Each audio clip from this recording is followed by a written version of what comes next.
Aku masih ingat pada malam itu cuaca malam adalah amat cerah sekali. Di mana aku tidur di asrama sekolahku pada waktu itu. Aku terdengar seperti ada satu bunyi aneh di belakang asrama sekolahku. Bunyi itu kedengaran seperti ada seseorang yang sedang berkawat kaki dari bawah asrama. Ini diselang-seli pula dengan bunyi libasan pedang di udara.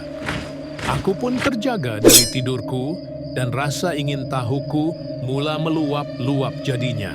Aku duduk sebentar di katil dan cuba mengamati bunyi itu sambil memastikan dari manakah datangnya ia di waktu ketika itu jam telah menunjuk pukul 2 pagi. Ketika itu aku lihat teman asramaku yang lain sedang nyenyak tidur. Jadi aku tidak mau membangunkan mereka dari lena yang dibuai mimpi itu. Aku terus sahaja bangun dan menuju ke tingkap asrama sambil mataku cuba memastikan apakah bendanya bunyi itu yang datang dari arah bawah asrama. Ketika aku melihat di tingkap, aku ternampak ada seseorang yang sedang memakai pakaian tentera Jepun di zaman Perang Dunia Kedua sedang berada di bawah. Aku perhatikan sahaja gerak-geri kelibat itu tanpa mengeluarkan bunyi. Tiba-tiba sahaja kelibat itu yang asalnya dari posisi membelakangi aku kini telah berpaling dan memandang ke arah bangunan asrama. Aku jadi sedikit bimbang jika kelibat itu mencari aku pula. Ianya kemudian menghilangkan dirinya di kegelapan malam itu. Aku yang cuba memahami situasi itu, mula berasa seram sejuk dengan penampakan kelibat seperti askar Jepun tadi. Ini membuatkan jantungku berdegup kencang dan membuatkan aku menjadi tidak tentu hala. Adakah itu hantu Jepun yang kecoh diperkatakan akhir-akhir ini oleh semua orang di sekolah?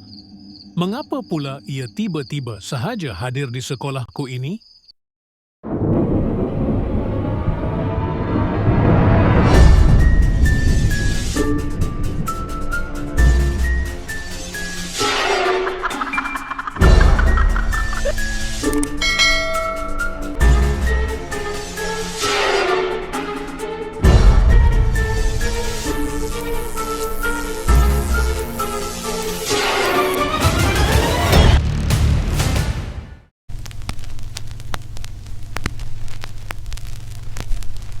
Namaku adalah Jamal.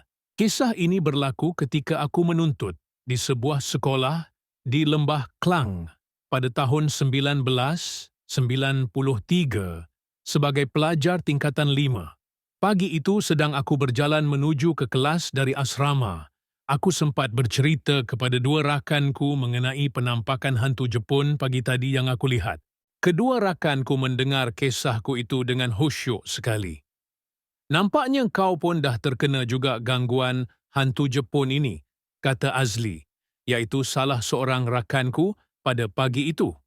Manakala Azman pula memberitahuku tentang sejarah sekolah itu, yang pernah digunakan sebagai hospital oleh tentera Jepun setelah menduduki kawasan tersebut pada Perang Dunia Kedua.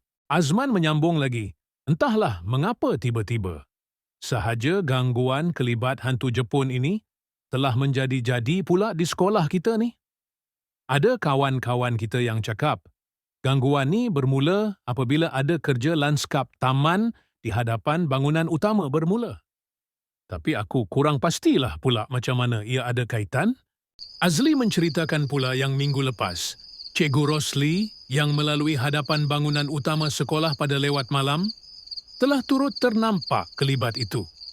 Dia dikatakan pulang dari menghantar tim hoki sekolah kita dari satu perlawanan di Kuala Lumpur. Sedang dia berjalan keluar, dia terdengar bunyi tapak but askar, seperti mengekorinya dari belakang.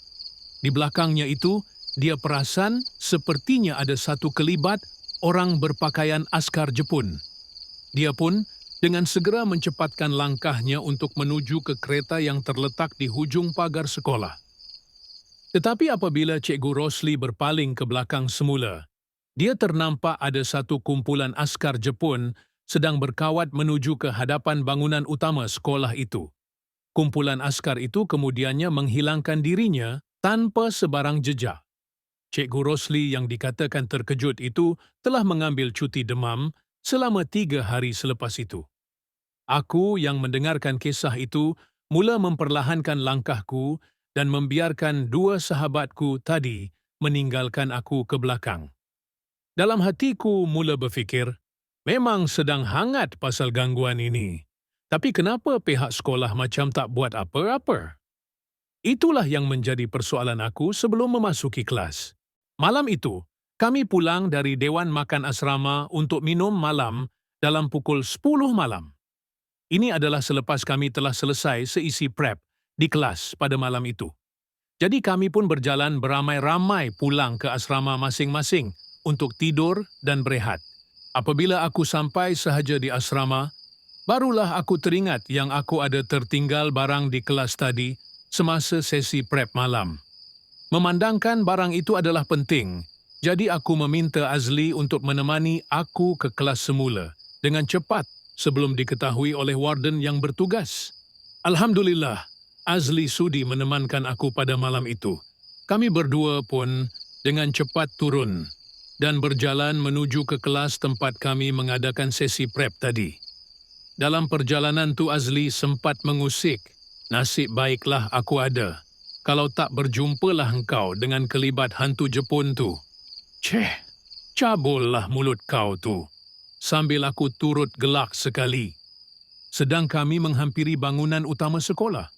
Aku ternampak ada sesuatu sedang tegak di atas bangunan itu. Lalu aku tunjukkan kelibat itu kepada Azli. Kau nampak tak? Orang pegang pedang kat atas tu.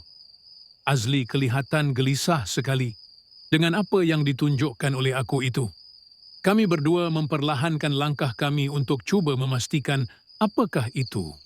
Tiba-tiba kelibat di atas bangunan itu hilang dan muncul di bawah pula. Aku dan Azli yang melihatkan itu. Jadi tak tentu arah dengan penampakan tersebut.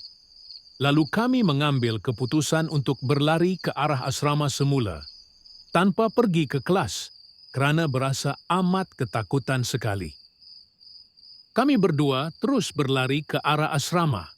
Namun sebelum kami turun ke tangga yang menuju ke bangunan asrama itu, kami berdua terdengar satu derapan kawat kaki di belakang kami. Kami pun berhenti dan cuba memastikan apakah yang ada di belakang kami itu. Setelah memalingkan kepala kami ke belakang, apa yang kami nampak adalah satu kumpulan tentera Jepun telah berada di hadapan bangunan utama. Ini amat menakutkan kami sekali. Apa yang aku nampak adalah kumpulan askar itu gaib satu demi satu di hadapan kami pada malam itu. Sepertinya mereka menghilangkan diri betul-betul, berhampiran di satu pintu bawah tanah di hadapan bangunan utama sekolah itu. Pintu bawah tanah itu telah dipecahkan baru-baru ini oleh seorang kontraktor untuk tujuan membina lanskap sekolah yang lebih menarik. Tak ada siapa berani masuk ke dalam pintu bawah tanah itu kerana sebelum ini ada seorang murid cuba masuk dan terus mengalami sesak nafas. Mujurlah dia sempat dibawa ke hospital dan pulih selepas itu. Ada macam-macam cerita tentang pintu yang menuju ke ruang bawah tanah ini. Ada kata ianya berhubungan dengan sebuah terowong dan boleh membawa orang sampai ke tengah bandar. Aku dan Azli segera bergegas masuk ke dalam asrama kami. Kami ceritakan tentang penampakan tadi kepada teman seasrama di bilik itu. Walaupun pada mulanya sukar untuk mereka semua mempercayainya. Tapi selepas aku meyakinkan kisah itu, barulah ada di antara mereka mencadangkan aku untuk berjumpa dengan Cikgu Rosli bagi mengesa pihak sekolah membuat sesuatu selepas itu. Keesokannya pada waktu rehat, kami sekumpulan telah bertemu dengan Cikgu Rosli bagi memberitahu penampakan itu dan di mana tempat kelibat askar itu menghilangkan diri. Cikgu Rosli yang juga mempunyai pengalaman yang serupa sebelum ini telah mengambil maklum hal tersebut. Dia seterusnya memanggil kontraktor yang terlibat untuk kerja lanskap sebelum ini untuk datang pada hari itu. Seperti yang diaturkan, kontraktor telah datang pada petang itu. Cikgu Rosli meminta agar dikuncikan pintu itu dengan menggunakan sebuah mangga. Ini untuk menghalang dari sesiapa masuk ke dalam pintu bawah tanah itu selepas ini. Selepas pintu yang menuju ke bawah tanah itu dikunci dan ditutup. Kebetulan tiada lagi gangguan kelibat hantu Jepun serupa berulang lagi mengganggu pelajar dan cikgu di sekolah selepas itu. Itulah kisah dari pengalamanku itu pada suatu ketika dahulu. Semoga kisah ini dianggap sebagai hiburan semata-mata. InsyaAllah di lain kesempatan kita akan bertemu lagi. Sekian dan terima kasih.